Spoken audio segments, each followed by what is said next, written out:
Welcome. Today we are joining a panel discussion called We Are All Teachers and Learners, Humility and Respect in Innovation and Leadership.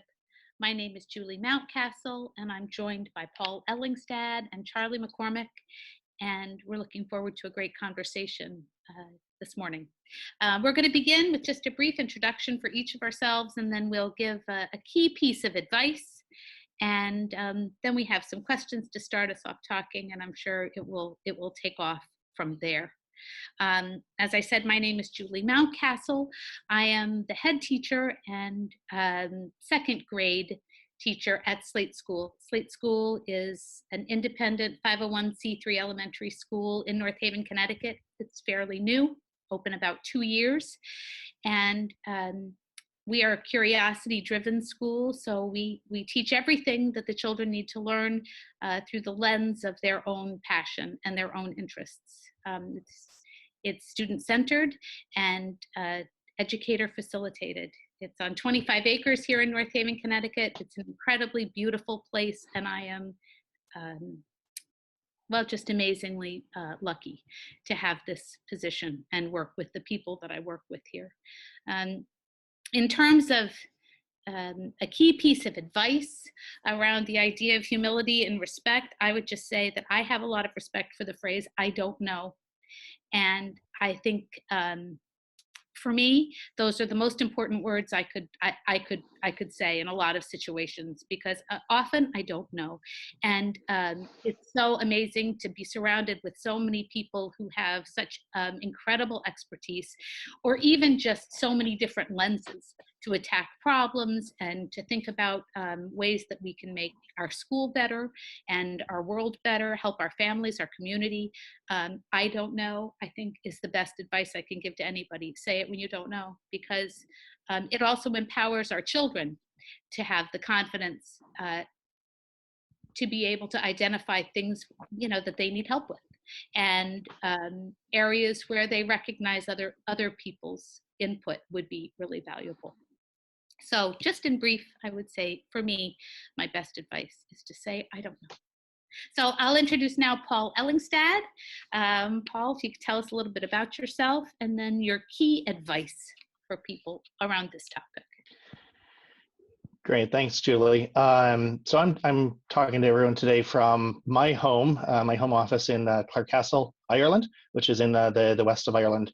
I'm just thinking back, Julie, it was a year ago that I actually got to visit Slate School for the first time in person. And so everything that you were saying about Slate School, I'm just thinking back of like what an experience that was. So I'm kind of missing that and reminiscing on that this afternoon while we're having this conversation. It's definitely interesting times that we're in, and I'm really, really happy that under these really adverse conditions, that we're still going ahead, that we're adapting, we're all being really resilient and still having the opportunity to bring the Global Health and Innovation Conference to everyone online. So I hope that there's some new experiences, some new learnings for everyone that come out of this as well. So a little bit about me just quickly then. So I'm, like I said, I'm living in Ireland. By the accent, you can probably guess that I'm not from Ireland originally. I'm from South Dakota. I've got dual citizenship, American and Irish. And I've spent my career in the high-tech sector, and now I'm a consultant. I set up my own consulting practice, PTI Advisors, a little over 4 years ago. So I've seen a lot. It's kind of funny now that, as we're all really thrown into how technology, whether it's Zoom or online learning or whatever, it's like, all of a sudden, if you weren't doing this before, technology is really enabling us all to go online and continue working, continue communicating, continue learning. And I guess I've seen that in different shapes and forms, over my whole career, of how technology has really transformed how we live and work. And now it's really coming home to people of what that really means in so many different ways than I think we even realized just a week or two ago as well. In terms of advice, and I'm just really happy to be participating in this discussion with you, because I think what we're seeing now is that leadership sometimes is considered, oh, the soft skill, or sort of, one of these esoteric types of, discussions that, well, it's, yeah, it's nice, but is it really important? I think we're finding out how important leadership is. And I'm not just talking about hierarchical, about people who run a country or a company or an organization, but the leadership that anyone and everyone needs to have in whatever group, your role in society. Everyone has a role to play in leadership. I think picking up on your advice, the ideas that you said, Slate is a curiosity-driven school. And I think for me, that's really what leadership is about. And so picking up on your question, I would add 3 more to it that, that just really drive home that importance of curiosity. I wonder, what if, why? It's often in a learning experience, you think of a teacher imparting knowledge to a student. And, what I find in mentoring, in teaching, in learning is a lifetime pursuit. And having that curiosity, whether you're the teacher or the student, or a lot of times you're both, even at the same time, having that innate curiosity and asking questions is so important. Beautiful. I couldn't agree more. I couldn't agree more. It's funny, as we start our project cycles in school, we always say, identify the big important questions that you're wondering about your topic. What is it that you want to know? And then often those questions over the course of time, deeper and deeper and deeper. And the ultimate question is almost always why? Why this? Why that? And I don't think we can ever answer why. That's why it's such a great question. Charlie, welcome. Tell us about yourself. We're so happy to welcome you here. Oh, thank you. Well, first, I'm speaking from Easton, Connecticut, just 30 minutes from North Haven. Nothing so exotic as Ireland, but maybe the same kind of weather here today, kind of gray and rainy and raw and foggy. So I feel like I'm getting a little touch of Ireland in Connecticut. So I am currently the senior advisor to Interaction, the National Association of 200 international NGOs, for adapting to disruptive change, and how NGOs and their staff can both psychologically and organizationally respond to the almost the trauma of the constant bombardment of new external events. So that's my current position. I was well prepared for that by 19 years as CEO of Save the Children, and 16 years as CEO of World Learning and the School for International Training. So I had lots of experience with personal and organizational adaptation to changing conditions. So I've got 2 sons who aren't so far away. They're married and they each have a little baby daughter. So that's another part of my life. Great. And do you have any key advice for us then, Charlie, just to start us off? Key advice for our listeners and for me. Yes. My advice about humility and so on is in the larger frame of almost everything, which is it's a matter of a positive, mutually reinforcing balance of apparently different kinds of things. And so what I would say is what's very important is to be personally and psychologically humble, but mission confident and passionate. So those can seem contradictory. In fact, it's a fine line, because you've got to be looking at that balance every move you make. But if you're too humble about your mission, you can't lead and inspire. So you have to have an inward belief and confidence. It's a little unhumble in the macro sense, but very different than personal humility about all you need to know about doing your own job better. Right. I totally hear what you're saying.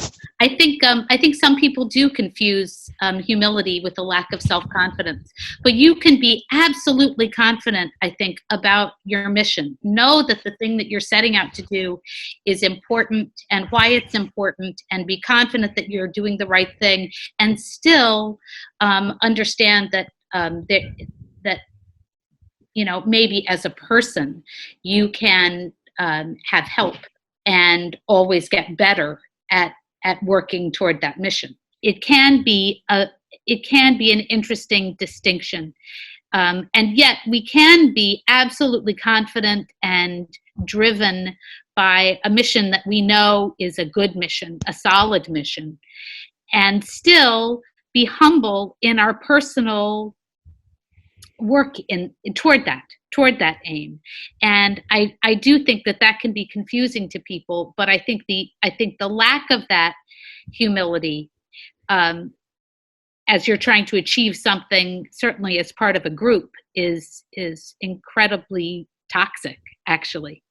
But I was just going to ask you both, and I could start with Paul, what role you think humility, and I guess respect, which is part of that, respect for others. What role do you think those qualities play in innovation, right? So in bringing new things out to the world. Yeah. So let me just do a slight lead in, or maybe it's a little tangent off of this. I think one of the challenges that we have, Julie, is that overall, language is really important and words matter, but in the world that we live in today, a lot of words have been taken hostage. We kind of joke about it in terms of, particularly, corporate buzzword bingo. And so even words like innovation, I find myself often saying that, if you can show me a company that in their quarterly earnings announcement, isn't talking about innovation and how innovative they are and how their growth is all driven by their innovation, I'd love to see a company that isn't doing that. So again, like words get taken hostage, they get misused, and so it becomes very ambiguous. And I think with leadership and innovation, even talking about humility, I see, and I don't mean to sound cynical about this, but I think there are a lot of people that talk about humility, but then what they do is exactly the opposite. And I find that really frustrating. So I tend to sort of question and get into the conversations about, what people are doing and not getting too hung up on the words themselves. In our case, though, here, and assuming that we all are kind of, coming at this from the right angle and really want to understand, the real basis for, why is humility important and respect, why are they important to innovation and leadership? I would say this. Number one, again, we're always talking about the big complex challenges, the global threats. Complexity and just the magnitude of the problems, that we're dealing with, in the social impact sector, are huge. And if you have arrogance, if you think that you're coming in as sort of the knight on the white stallion, you're going to fix things, and you're doing things to, the vulnerable, the underserved, whatever, that arrogance, number one, you're not going to actually fix the problems. Number two, even, short-term fixes aren't going to be sustainable. So it's back to just having an appreciation and a respect that, you are a cog in a wheel, you're a gear in a much bigger engine of trying to solve these issues. And if you come in as though, you're the silver spoon or the silver bullet, fixing things, sadly, you're going to fail miserably. So having that respect that, you're part of a solution, I think is really fundamental aspect of what humility and respect in innovation and leadership is all about. I think you've hit on something so important there. So I think that we all agree that that humility and respect for each other is key, so important in whatever we're doing, whether it's that kind of innovation that Paul was talking about, which is really needed and real, but sometimes often referenced as a buzzword in ways that are actually not helpful, that are probably counter to actual real innovation, because it's not a race, or just something on a resume. It's a real thing to real people. But I guess I'm wondering, how do we model this? How do we get better at this for ourselves in ways that will help improve humility and respect with our peers, the people that we work with side by side? What do you think about that, Charlie?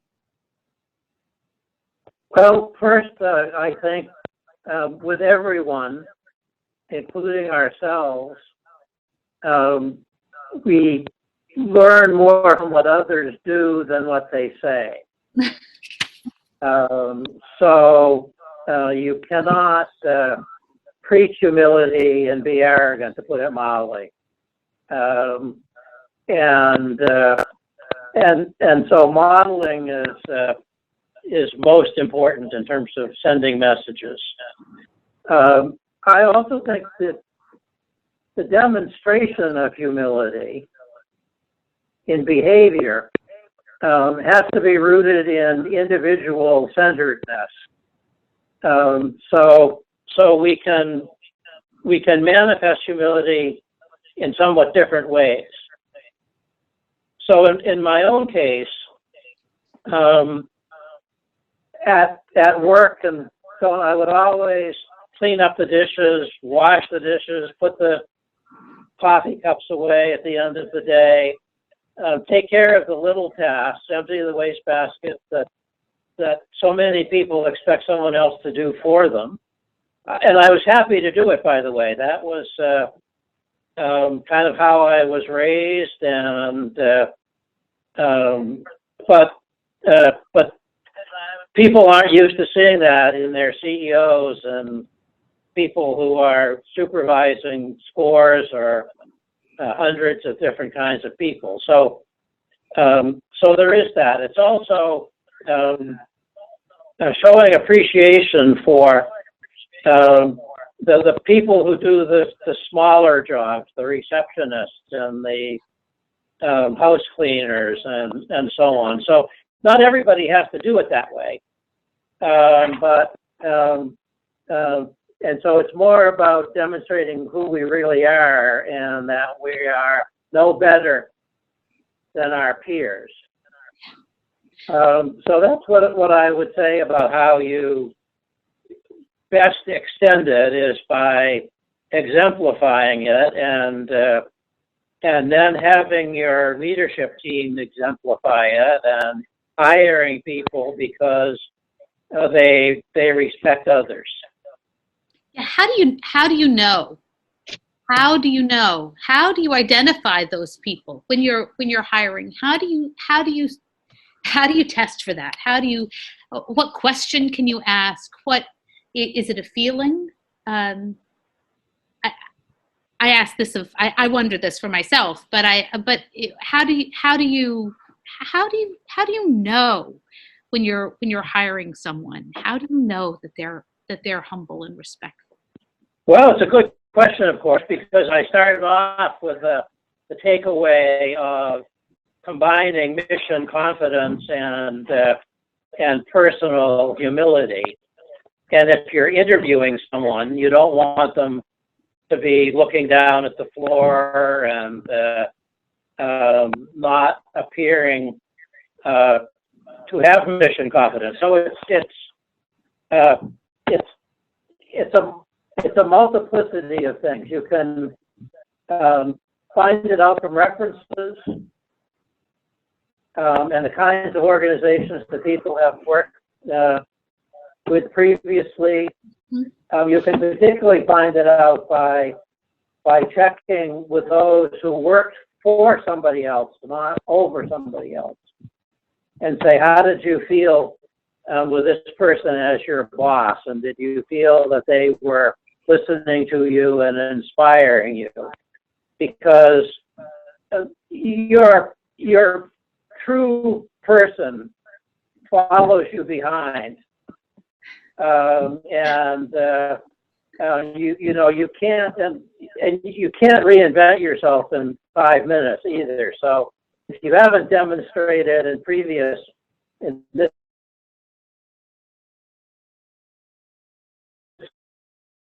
case, teaching or leadership position. So I think it's not impossible at all. And if you've created a culture, as your school has, those people understand it too, and they realize they're not going to fit in. So it does become a two-way street. Arrogant people find arrogant organizations, and caring people find caring organizations. So it's also letting people know that this is what's going to work for you here. Those would that would be my answer to how can you find out whether someone's going to fit in with your culture of respect. Yeah. Paul, I'm curious. Now I know that you work with people all over the world, and so I'm wondering how you sort of discerned who your partners are going to be. How do you know? With that sort of wide-ranging sort of cultural difference, from place to place, how can you actually? How do you discern this humility and respect? So a little bit tongue-in-cheek, first of all, I guess, when your hair gets as gray and thin as mine, there's some things that just start to come a little bit more naturally. You kind of pick up the cues a little bit faster. But I guess seriously, one of the bigger challenges is oftentimes you don't have the choice of who you work with.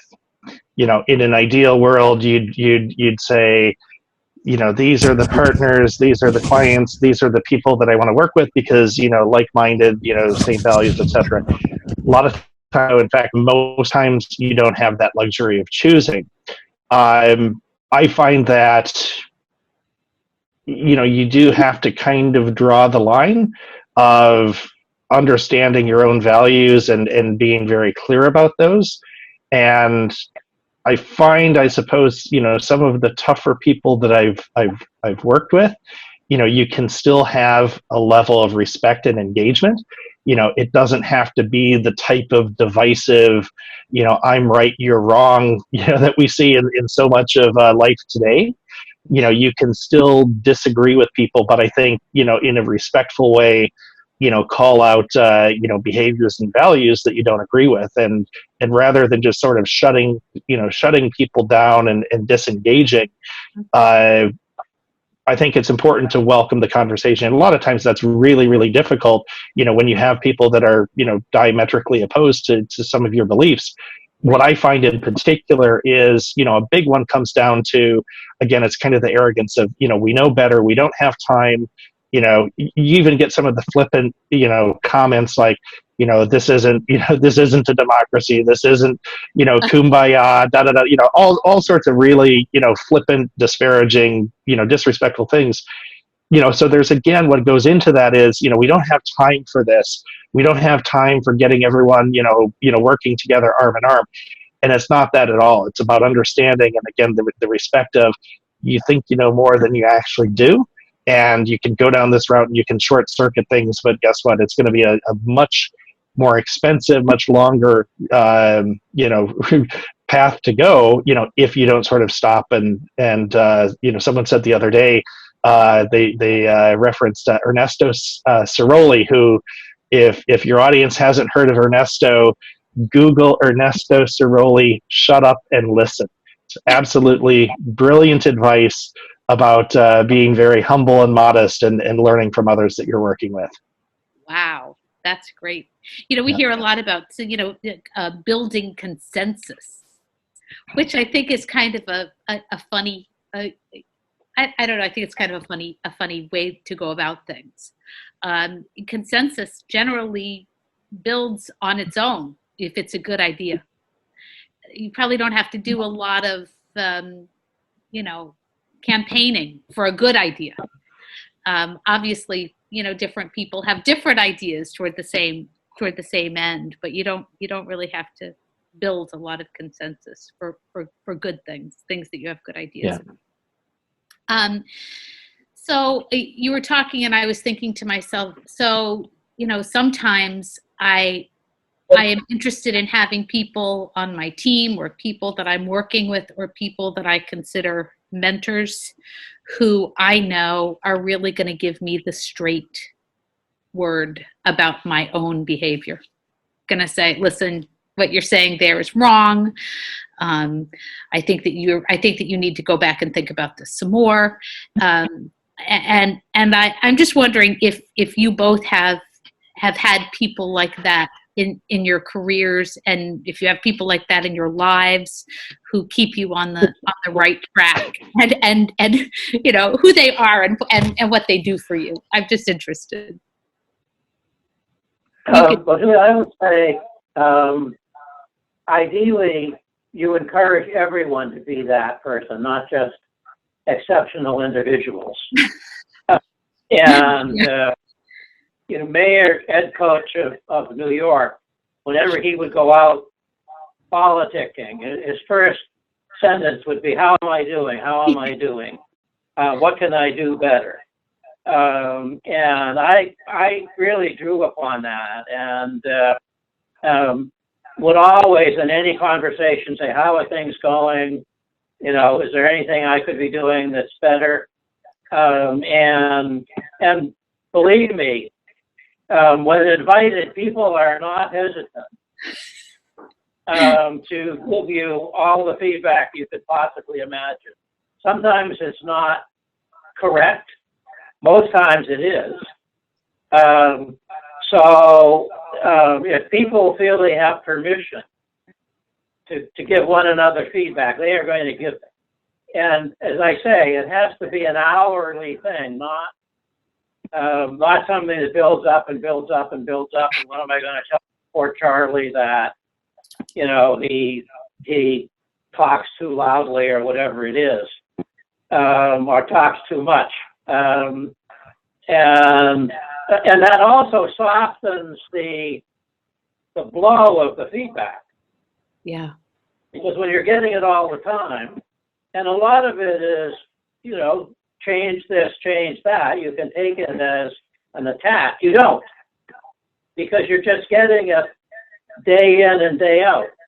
And so it becomes more like coaching. If you're a basketball player and the coach says, if you did this, it would improve your shooting, you're happy to get it, and you're getting it every minute.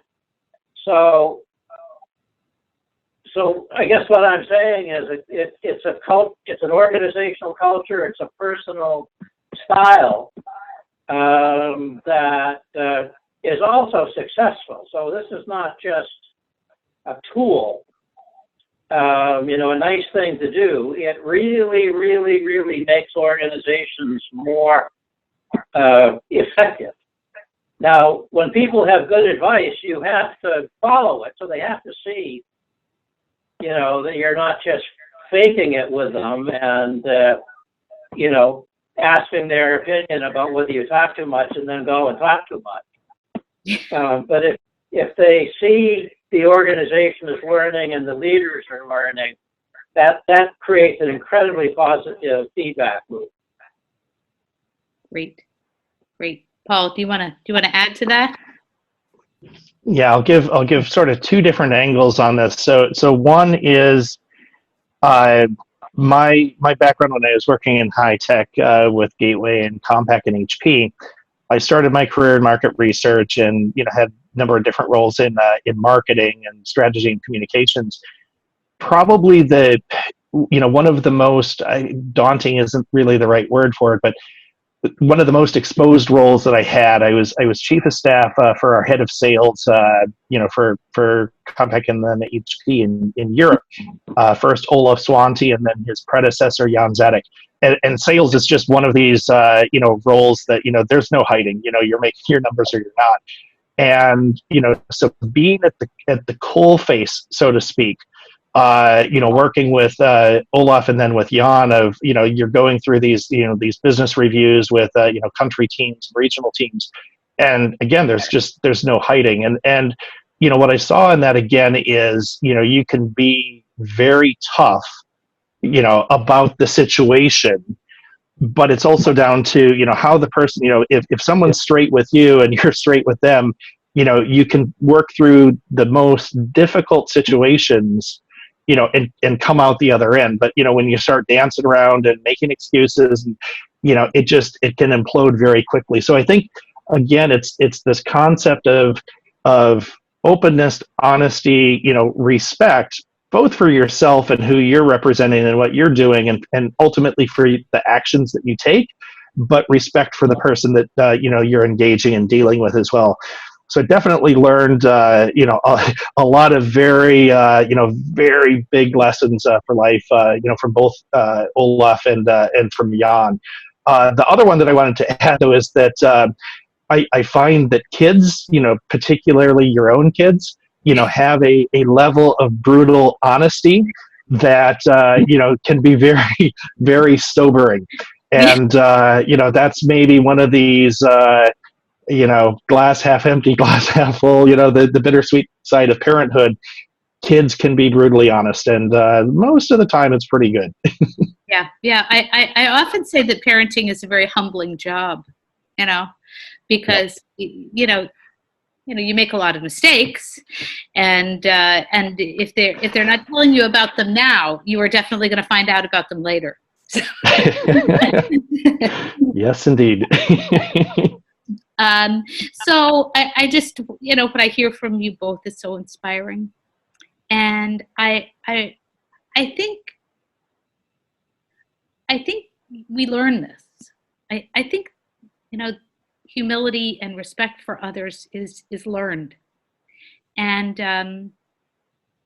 I just wonder, are there some lessons that you had, or are there some people who you have seen, who you've witnessed, who just have done this so well, and you noticed it, and you recognized it? I think, Paul, you talked about a couple there. Who are the role models for you? Who taught you the importance of this? I could say for me, indirectly, it was my grandparents. My grandfather was an interesting guy. He was compelled by his own parents to work at the post office in Southern Illinois, because that was the job for their whole family, basically. And he never loved it. And at 54, he retired early and bought a farm, because that was his life's dream. And he didn't really know how to be a farmer.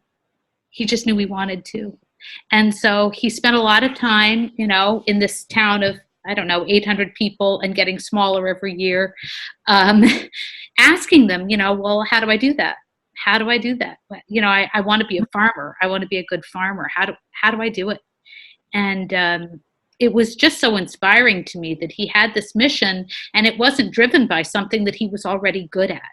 I think sometimes we feel like, the career that we're going to embark on, or the work we're going to do, it's driven by, well, I'm good at that, so that's what I'm going to be. That's what I love. And for him, he just loved it, and he knew he didn't know much about it, and he became successful at it. So for me, that's the model. Do you have somebody like that in your life, Charlie, that you've observed? Many. I think it's an even more complicated issue, because I think we all are exposed to a huge spectrum of behaviors about humility and respect. So it's a bell curve. We all see a bunch of arrogant people. We all see people kind of, in the middle, and we all see really caring, respectful people. So the more complicated question is, why does one person pick the arrogant model and another person pick the respectful model out of that smorgasbord of choices? And I'm not positive I know the answer to that, because I certainly had that experience. Another point I would make is that, our competitive educational system and higher educational system is really reinforcing of arrogance, because a lot of people are told to do well in elementary and secondary school.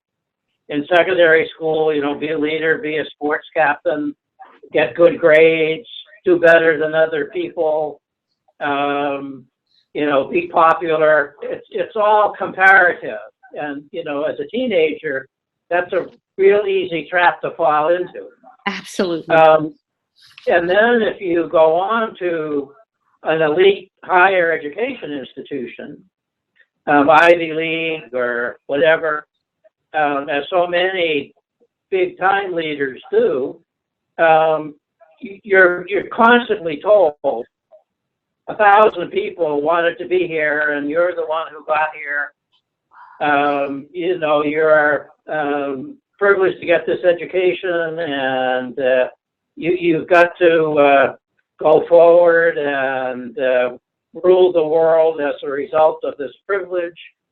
You go on to graduate school and Columbia Business School or whatever, and even more, they're saying you wouldn't be here if you weren't the best of the best.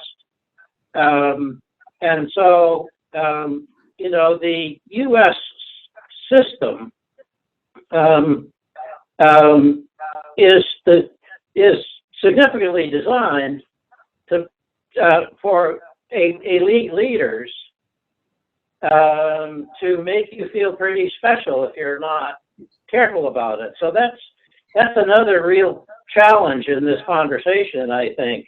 Your school is great. Clearly, you are creating a culture of mutual respect and mutual learning, but that is not typical of U.S. educational institutions, and certainly not the ones I grew up in. So there are some tougher questions about this. But I had just fabulous, caring role models growing up, but I also had tough, difficult role models. So for whatever reason, I found the caring model more conducive to my own personality. Well, I think we often say here, nobody does better when they feel bad. No, nobody does better when they feel bad. So I get that completely. Obviously you're preaching to the choir about the education system here, and I do feel confident about my mission in that, because I do see that it is a complicated path for children today. It's a very complicated path, and I think the competition that's engendered so early now in education, it doesn't help children to know what their actual gift is, and what it is that they're preparing to go out and bring to the world. And it's not always the biggest, fanciest job. Sometimes the gift that we bring to the world is it might seem insignificant in sort of a big picture, but it's absolutely critical. I mean, we can't live without all of the parts of our world, and whatever it is that we love and whatever it is that we're gifted with. That's what we have to develop. And it's hard to do that when they're telling children very young that everybody has to be great at everything, and this is the score on that, and that's the score on that, and if you don't get that score, you won't go to this school, and if you don't go to this school, you won't get that. And it's a very nasty kind of leadership that's, I think, perpetrated by cowards and people who don't want to look hard enough at the real truth of who these unique people are. All right, soapbox done. Now, Julie, let me ask you what you think about the school of hard knocks theory. That there are times when we take things away because they're so difficult, and I'll give you my example. So when I was graduating, finishing my undergraduate work, I was nominated to compete for a Rhodes Scholarship. And I got through the state interviews and the regional interviews, and then I was in the national final. And one of the interviewers was the distinguished professor of constitutional law at Harvard Law School. And he asked me a question about pornography in children and where I would draw the line on what I would allow children to observe in a store and what I wouldn't allow them to observe. And he spent 15 minutes just tearing me apart, no matter what, what I had to say. And it was a lesson I never forgot. Right.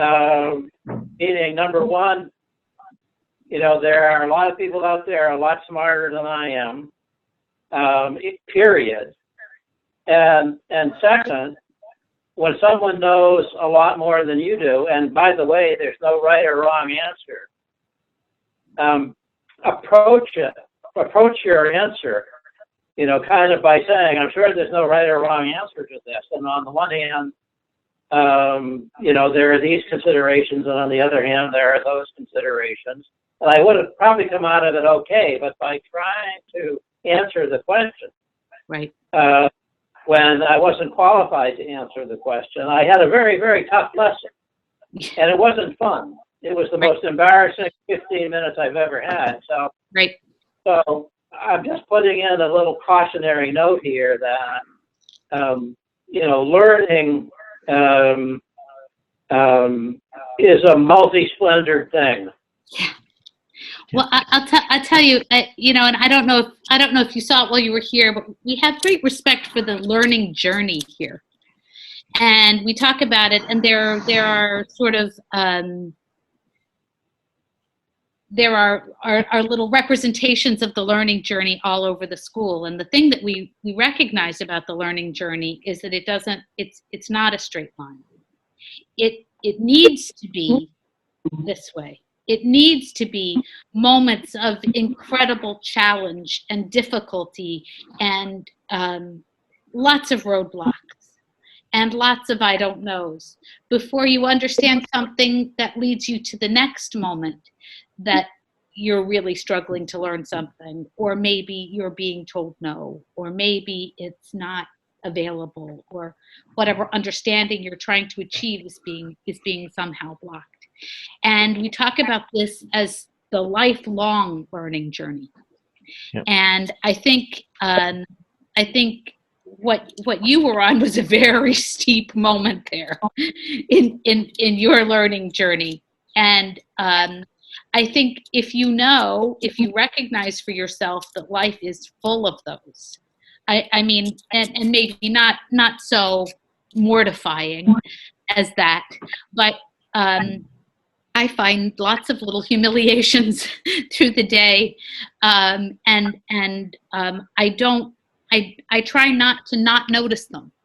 I try to recognize them as a little bit of pruning, and as part of this big journey, because I do think that there's a danger of making everything so lovely that and create an expectation that everything can be just great all the time. I think that's a real danger. And I think we're setting kids up for something, just a very rude awakening.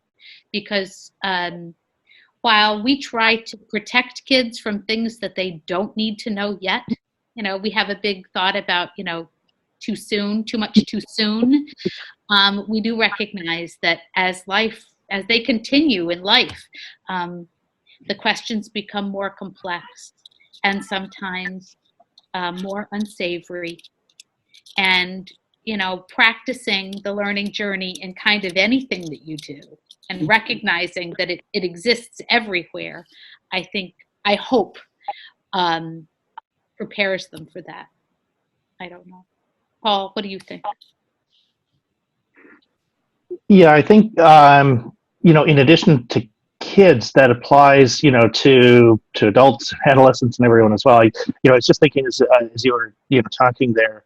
I think it was Lou Gerstner, who was one of the former CEOs of IBM, that was asked one time about leadership and people who kind of screwed up, who had lousy numbers or whatever, wouldn't you fire them? And and the anecdote was something akin to why would I do that? We've just invested, they've learned one of the most expensive lessons.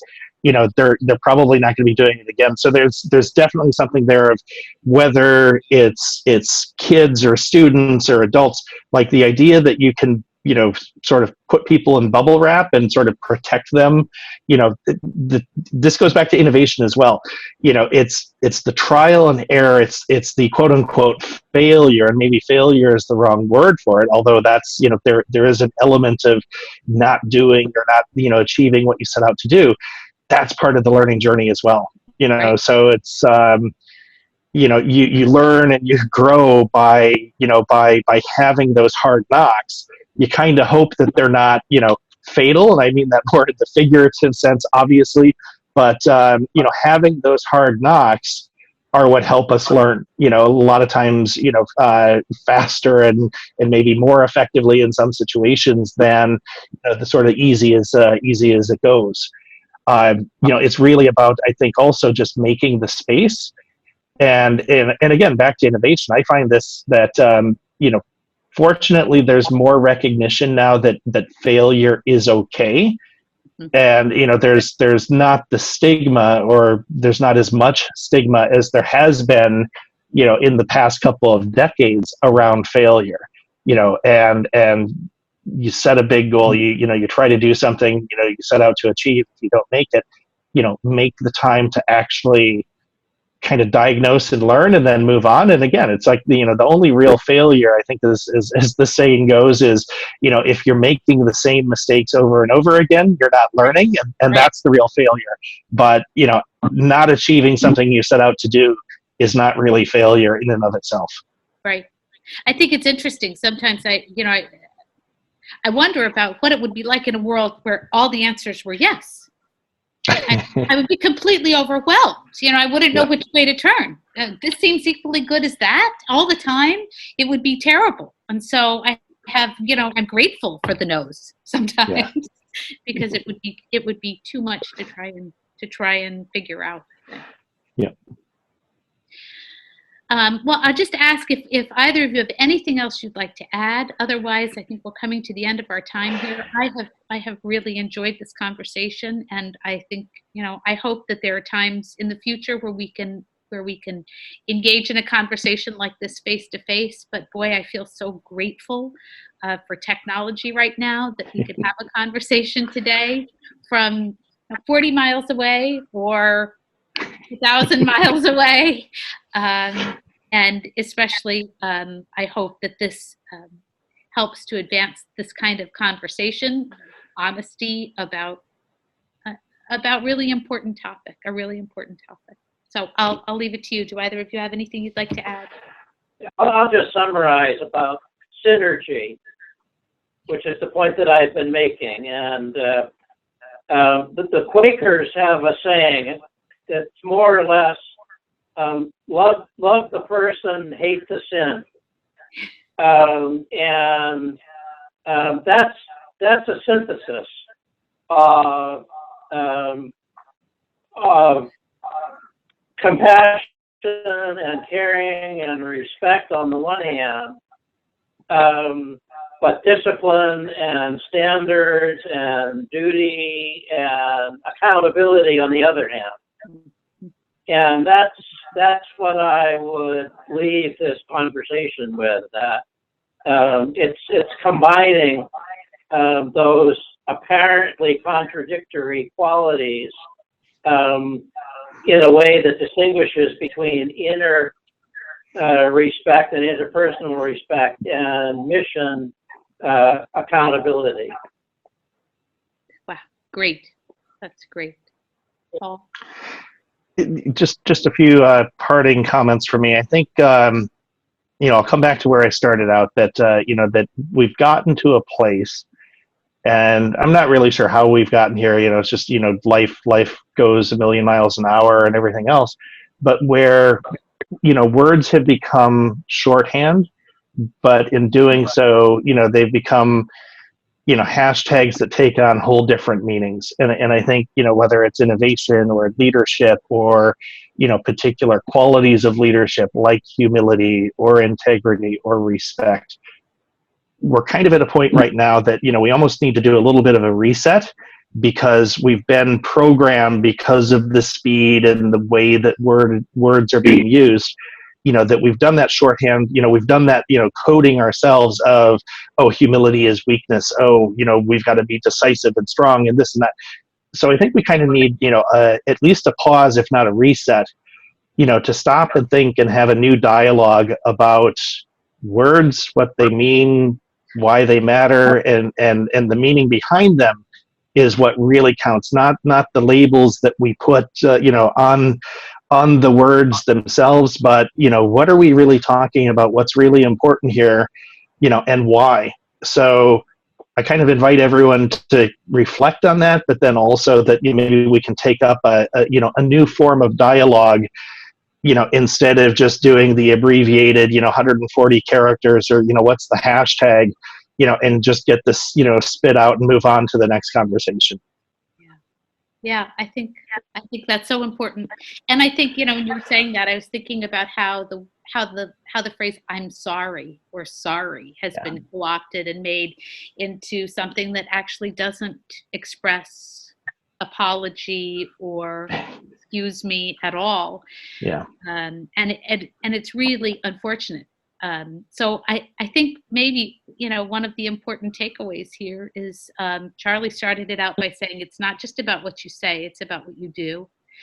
And you're reframing, the conversation, right, with words. And I would just close by saying, I think all together, the idea is mean what you say.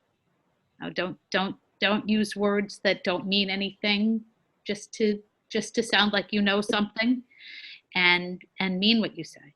When you say you're sorry, mean it.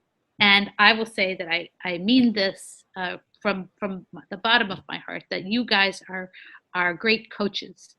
And I feel like I've gotten some good coaching today. And I hope that everyone who's listening and observing this got some good coaching today. And I look forward to more. So thank you guys so much for doing this. And thank you to Unite for Sight for continuing this conference against all odds. So thank you, Julie. Thanks. Take care. Cheers, guys. Cheers. See you soon. I hope both of you in person. Yep, you bet. All right. Safe travels. Take care.